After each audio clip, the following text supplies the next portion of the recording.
केला बेचने वाली चुड़ैल। एक बार की बात है, जादूपुर नाम के गांव में करतब दिखाती एक औरत एक रेड्डी के लिए गांव में आती है। आइए आइए मेहरबान कदरदान, खाइए रोहड़ा के ताजे ताजे केले। कभी खाए नहीं होंगे ऐसे केले, पीले पीले केले खाइए। ये कहकर रोहड़ा हाथों में 4 केले लिए उन्हें सर्कल में जोर जोर से हवा में उछालती हुई करतब दिखाती है, जिसे देखकर आसपास के सारे बच्चे अपने अपने मम्मी पापा से उस औरत के पास जाने की जिद करने लग जाते हैं। पापा ऐसा तो सर्कस में बॉल से होता है ना, ये आंटी तो केले से कर रही है, चलिए ना पापा देखते हैं। रोहड़ा एक पतली सी तार पर चलती हुई कीलों से करतब दिखाती है। आते जाते सभी लोग बाहर रुककर उसके करतब देखते हैं और वाह वाही करते नहीं थकते। जैसे ही एक आदमी पास आकर उसे पैसे देने लग जाता है, तब वो कहती है, अरे नहीं नहीं साहब, मैं करतब तो बच्चों के मन को बहलाने के लिए करती हूँ, धंधा तो मेरा केले का है। पीछे देखो मेरी रेड्डी, जो भी मेरे केले खाएगा मेरी तरह चुस्त दुरुस्त और तंदुरुस्त हो जाएगा। पता चलता है क्या कि मेरी उम्र 55 की है। अरे पर ऐसे ठंड के मौसम में कोई केला क्यों खाएगा? ये ऐसे वैसे केले नहीं है साहब, ये शरीर में गर्मी देते हैं, ठंड को दूर भगाए। जो भी रोहिणा के केले खाए। पापा अगर मुझे केले नहीं मिले तो मैं घर नहीं जाऊंगी। तभी उसके पापा कहते हैं कि बेटा, केले ठंड में कभी गर्मी नहीं देते। ये सब कहने की बातें हैं, सामान बेचने का तरीका है इनका। पर पिंकी नहीं मानती। मैं केले खाऊंगी।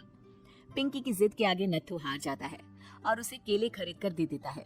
पिंकी खुश होकर केले घर ले आकर खाती है। अब मैं भी करतब करूंगी, कितना मजा आएगा, जादुई केले। पिंकी पहला केला खत्म भी नहीं करती कि वो बेहोश हो जाती है।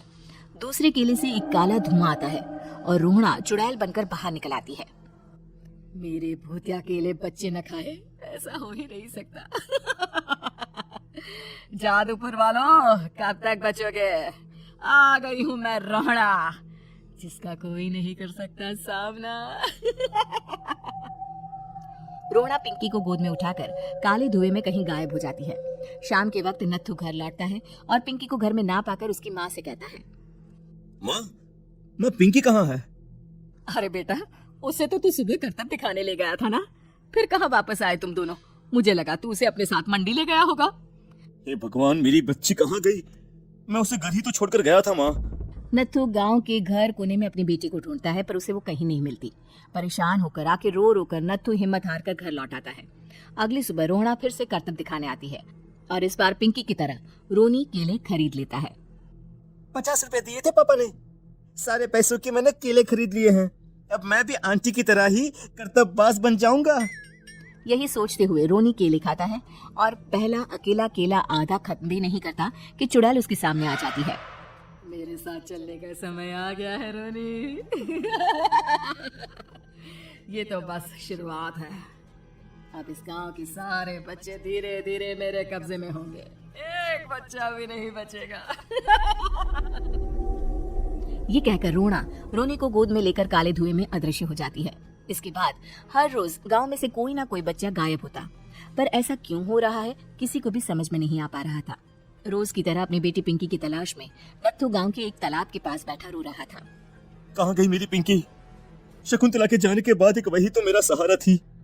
अरे उसकी आत्मा कोस रही होगी मुझे कि मैं अपनी बच्ची को संभाल भी नहीं पाया। नत्थू ये कहता हुआ रो ही रहा था कि तभी तालाब में से उसे शकुंतला की आवाज सुनाई देती है। कहाँ थी तुम शकुंतला? हमारी बच्ची और सारे गायब हुए बच्चे रोहड़ा के कब्जे में हैं। वो बच्चों को जो केले देती है उससे बच्चे बेहोश हो जाते हैं और उसके कब्जे में आ जाते हैं और वो उन्हें ले जाकर काली दुनिया में ले जाती है। पर वो ऐसा क्यों कर रही है? ये मैं नहीं जानती, पर उस दुनिया का रास्ता मैं आपको बता सकती हूँ। जहाँ ये नदी खत्म होती है वहाँ एक केले का पेड़ है, उसके नीचे एक दरवाजा है, वहीं से रास्ता जाता है उस दुनिया का। ये कहकर शकुंतला की आत्मा गायब हो जाती है। गांव के सभी लोग झुंड बनाकर उसी रास्ते से काली दुनिया में चले जाते हैं और वहाँ देखते हैं कि सारे बच्चे वहाँ काम कर रहे थे। पापा मुझे ले चलो यहाँ से, पापा पापा। सभी बच्चे अपने मम्मी पापा से लिपट जाते हैं। तो तुम लोग यहाँ तक आ गए? क्यों हमारे बच्चों को पकड़ लिया तूने? तुझे शिकार ही बनाना है तो ले, हम सब आ गए हैं, हमें खा ले। नहीं, मुझे बच्चे चाहिए, मेरे बच्चे के बदले तुम लोगों के बच्चे। क्या मतलब? ऐसी इसी गांव में रहने वाली एक औरत थी। केले की चोरी के इल्जाम में मेरे बेटे को गांव वालों ने इतना मारा कि वो मर गया। उसी दिन मैंने ठान लिया कि गांव वालों का भी वही हाल करूंगी। कुछ दिन बाद बेटे के चले जाने के दुख में मैं भी मर गई और मेरी भटकती आत्मा एक चुड़ैल बन गई। और फिर मैंने बदला लिया तुम सबके बच्चे छीनकर। बर्दाश्त नहीं कर पाए ना, सोचो मुझ पर क्या बीती होगी। हमें माफ कर दो रोना। पता नहीं है किसकी गलती थी, पर हम सभी माफी मांगते हैं। हमारी खुशियां लौटा दो, तुम भी तो एक माँ हो। गांव वालों की बात सुनकर रोना का मन पिघल जाता है और वो बच्चों को छोड़ देती है। उसके बाद काली दुनिया बच्चों के लिए जादुई दुनिया बन जाती है। अब कोई भी कभी भी वहां आ जा सकता था।